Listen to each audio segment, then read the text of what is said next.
expiación por su culpa, serán cosa santísima para ti y para tus hijos. Que el Señor añada bendición a su palabra. A esto se le llama, o a esto se le conoce, como el derecho de la ofrenda. Y es uno de los desarrollos, hermano, que se da en el desierto. El desarrollo, la aplicación, hermano, de todas esas jornadas, donde el pueblo de Dios va a aprender de la A a la Z todo el desarrollo de la vida cristiana, lo que compete. Se considera que las jornadas hasta donde llegaron a Elim, terminó el espacio de lo que se considera como la etapa infantil, aquella donde el Señor pasa por alto y pasa por alto y pasa por alto. Pero ya después empezamos a ver juicios en el desierto, ¿verdad? Empezamos a ver, hermano, al Señor ya enviando juicios, como cobrando ya el conocimiento que el pueblo de Dios tenía. Y 2 capítulos hacia atrás, ahí en el número 16, se empieza a ver, hermano, aquella terrible revuelta.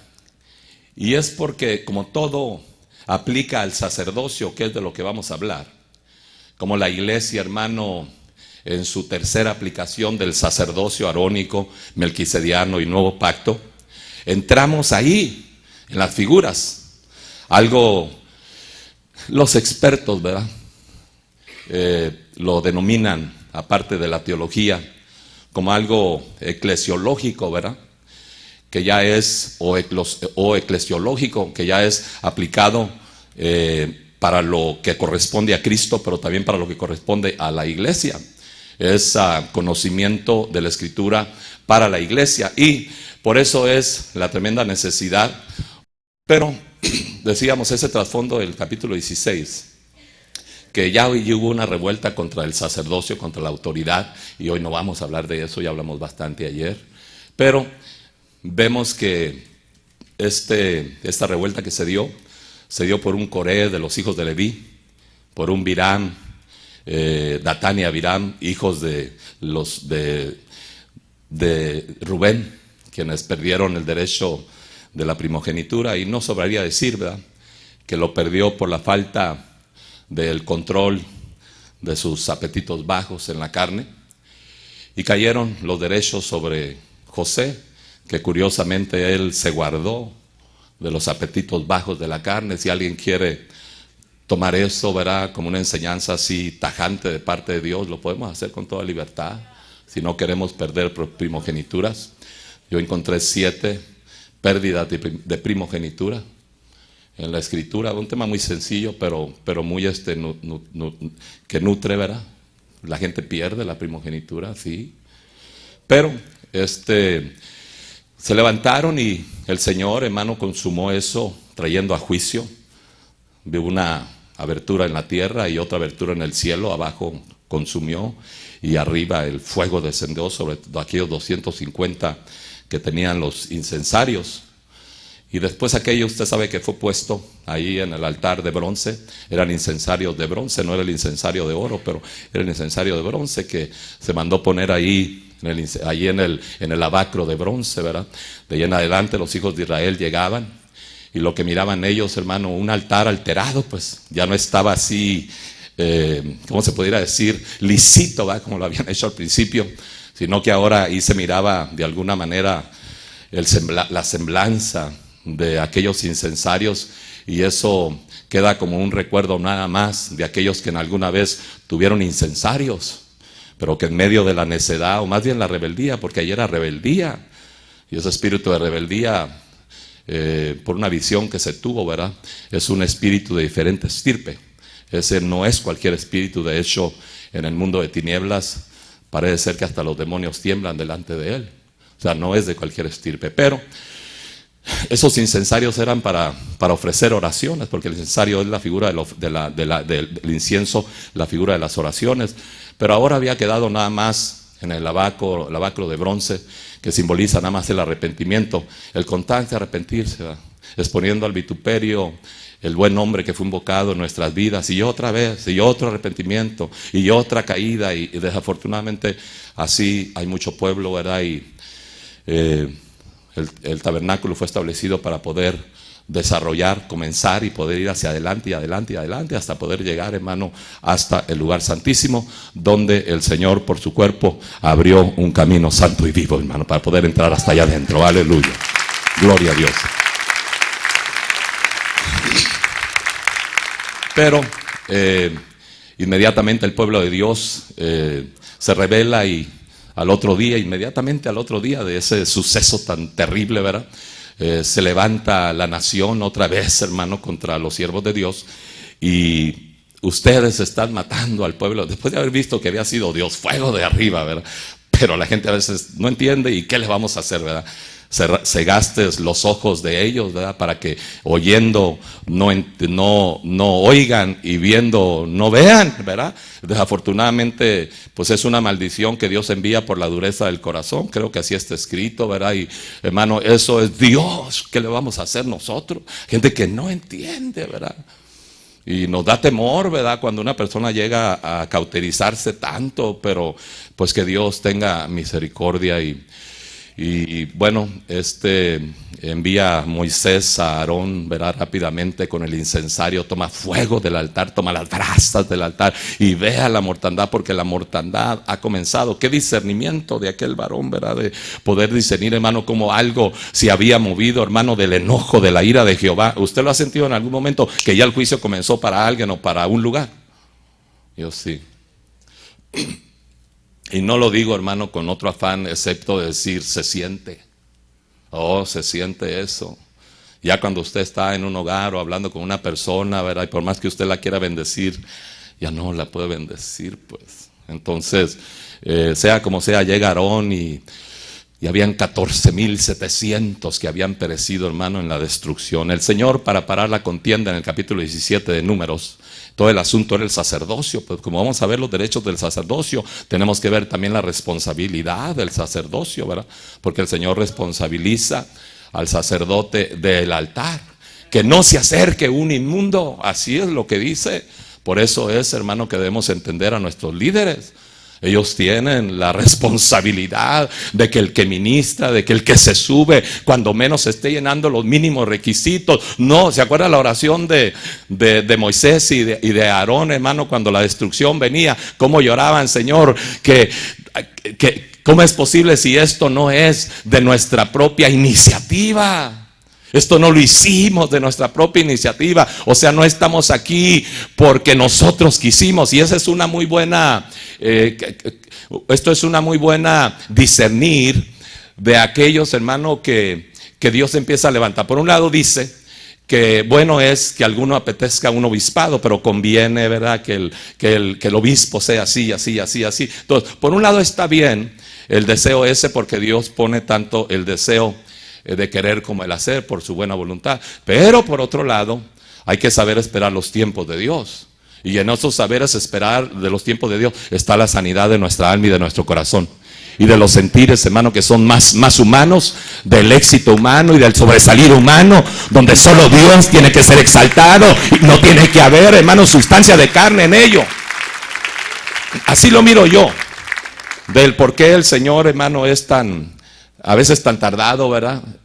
No quiere el Señor, hermano, ni dañar una alma, ¿verdad? Dándole más de lo que todavía no se puede sobrellevar. Es Dios, una vez más. Es Dios, es Dios, es Dios. Es Dios. Dios conoce lo más profundo de nuestra alma. Conoce el Señor, hermano. Y Dios no se equivoca, pues, ¿verdad? Dios sabe lo que está haciendo. Dios entiende que queremos victoria, que queremos bendiciones, que queremos ser usados, ¿verdad? Pero podemos ser usados abajo del altar. Y qué gozo es servir, hermano, detrás de las autoridades y respaldar a las autoridades por el tiempo que Dios nos quiera tener, hermano, allí. A lo menos yo me gocé todo ese tiempo, 14 años exactos. Un gozo, un deleite. Mi pastor lo único que dijo, no que esté ahí el pastor, pero ahí está mi esposa, ¿verdad? O sea, como comprobando, lo único que dijo después de un par de años, dijo, yo nunca lo debí haber dejado ir a usted. Lo que en pocas palabras estaba diciendo es, la ayuda que dejé ir, difícilmente la reemplacé. Y es que cuando dice la Biblia que tenemos dones de servicio. Bueno, ese yo creo que yo lo tenía. Yo pienso que yo lo tengo, ¿verdad? Porque yo el servicio siempre lo hice esmerado. Me decían hasta el 5, llegaba hasta el 8. Me decían hasta el 8, llegaba hasta el 12. Pues, o sea, esmerado, pues. Haciéndolo no como para el hombre, sino para Dios, pues. Y eso te hace ir la extra milla todo el tiempo. Y bueno, pudiéramos decir mucho por ahí, ¿verdad? Pero ya sería cambiar el tema y queremos regresar otra vez por acá, ¿verdad? Queremos dejar un buen récord por aquí.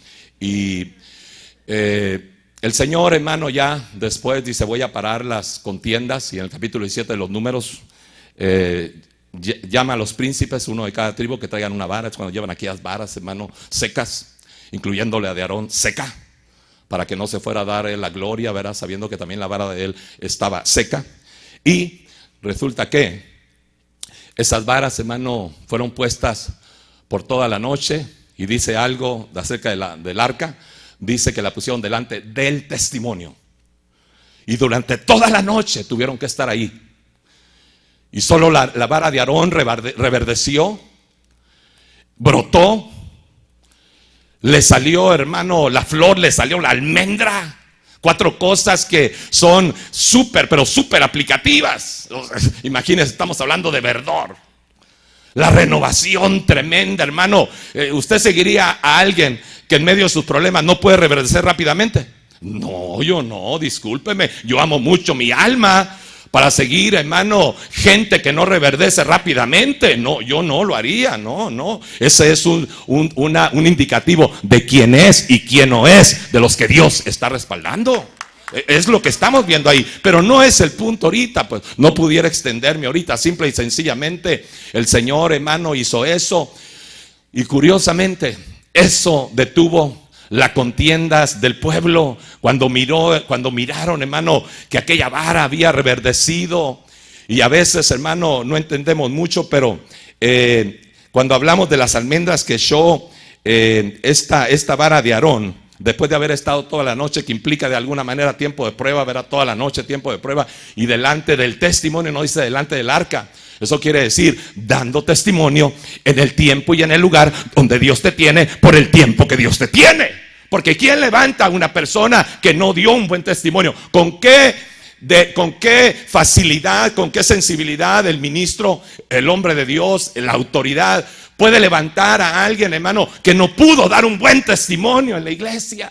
¿Y sabe cuál es mi texto más favorito cuando se trata ya de determinar algo? Santiago 3:13.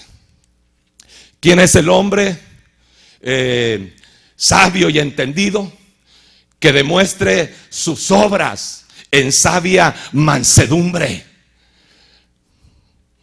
En la conducta, pues. Una conducta afable, una conducta, hermano, humilde, pues. Pero no para que los hombres te miren, no, pues eso no sirve de nada, pues. Te hundirías a la vuelta de la esquina.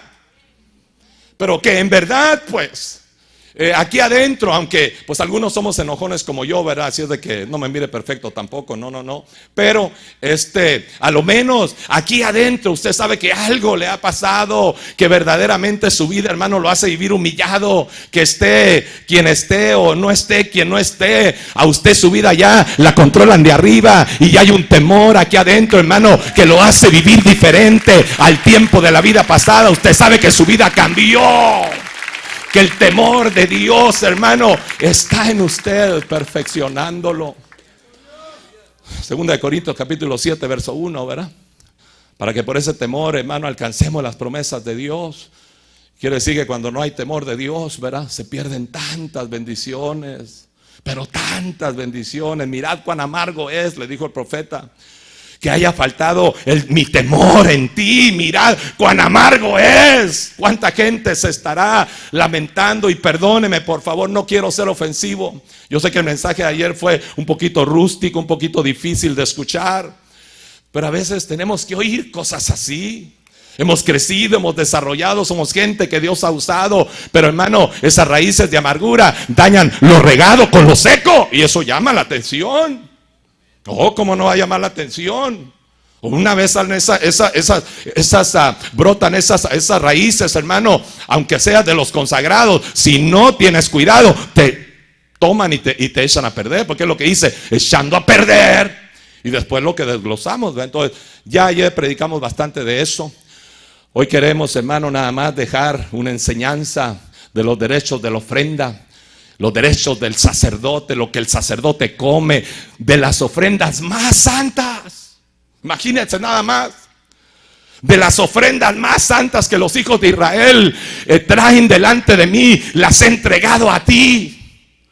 Claro, todo eso tiene una aplicación, ¿verdad? Y vayamos pues entonces aquí al capítulo 18 y vemos ahí, mis hermanos, que el Señor está hablando de los derechos, hermano, de la ofrenda.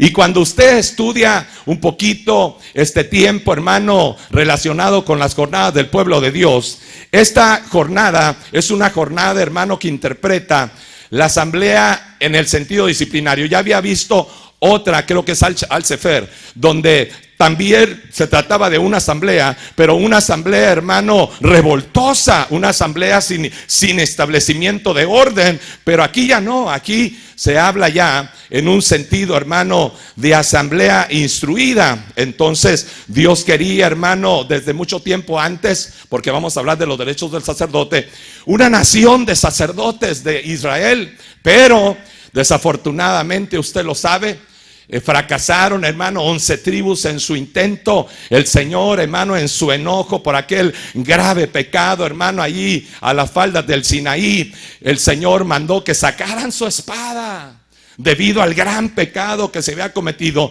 y que cada quien, hermano, la traspasara a su hermano, a su hermana, a su madre, a su vecino, que cada uno lo hiciera. Y usted sabe qué pasó con la nación. Empezaron a llorar.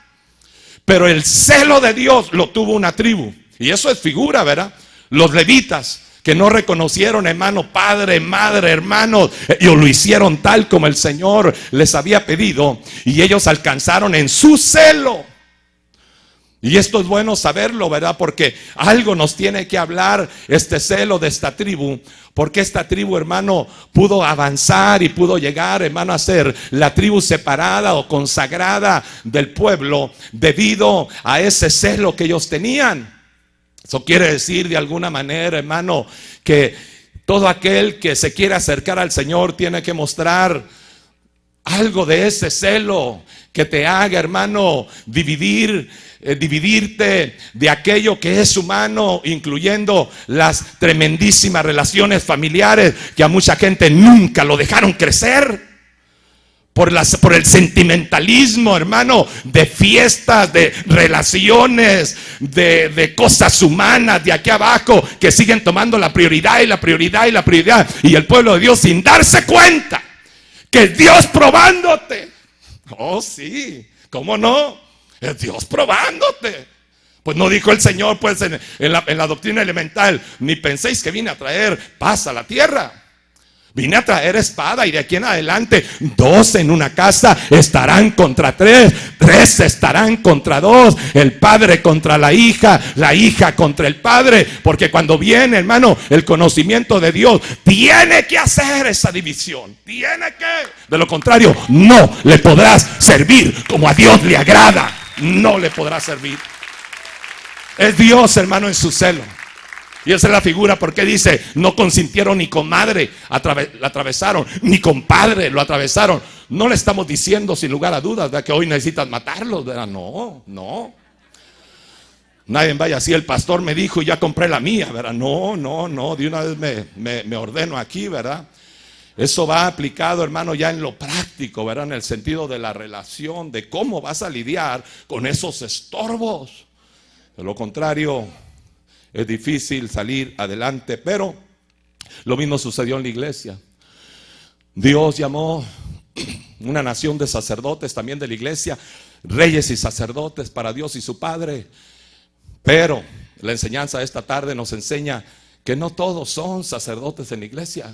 Porque mire usted el verso 8: te he dado a ti y a tus hijos en virtud de la unción Solo la unción, hermano, lo hace a uno o lo capacita a uno para poder ofrecer esos sacrificios delante de Dios. Sin la unción de Dios no puede haber un sacerdocio, hermano, del nuevo pacto que ofrezca, hermano, los sacrificios en el altar. Y no nada más en eso, sino que también se tome la responsabilidad de ello. Y aparte de tomar la responsabilidad, también el Señor automáticamente te da los derechos de la ofrenda, que eso es la parte más sublime, y que necesitamos entender por qué es que quedó escrito esto.